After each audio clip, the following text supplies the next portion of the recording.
அவர்களை விளவங்கோடு தொகுதி உண்ணாமலை பேரூராட்சிக்கு உட்பட்ட விரிகோடு மார்த்தாண்டம் கருங்கல் சாலையில் உள்ள ரயில்வே கேட் 15B யில் மேம்பாலம் அமைக்க பல வருடங்களுக்கு முன்பாக சர்வே செய்யப்பட்டுள்ளது.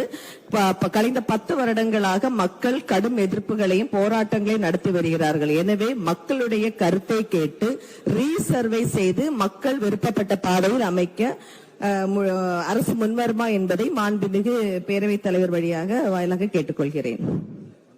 மாண்புமிகு அமைச்சர்.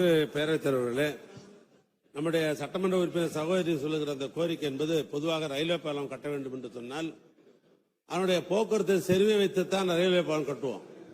1 லட்சத்துக்கு மேற்பட்ட செறிவு இருக்கும் என்று சொன்னால் அதை முழுமையாக நம்முடைய மாநில அரசாங்கம் 50% ஒன்றிய அரசாங்கத்திலிருந்து 50% பெற்று அந்த பாலத்தை நாங்கள் கட்டுகிறோம்.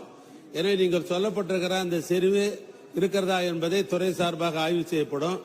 அதே நேரத்தில் எல்லா மாநில அரசாங்கம் தான் கட்ட வேண்டும் என்று சொன்னால் முதலமைச்சருடைய அனுமதி பெற வேண்டும். ஏன்னா முழு பணத்தையும் போட்டு மாநில நிதியிலிருந்து கட்ட வேண்டும் என்று சொன்னால் அதுக்கு நிதித்துறையில இடம் தர வேண்டும், முதலமைச்சருடைய அனுமதி பெற வேண்டும். நீங்க சொன்ன கேள்வியே அதை நான் மனுவாக எடுத்துக்கொண்டு அதை ஆய்வு செய்ய சொல்கிறேன். அது என்ன நிலையில் இருக்கிறது என்பதை உணர்ந்து பணிகளை மேற்கொள்ள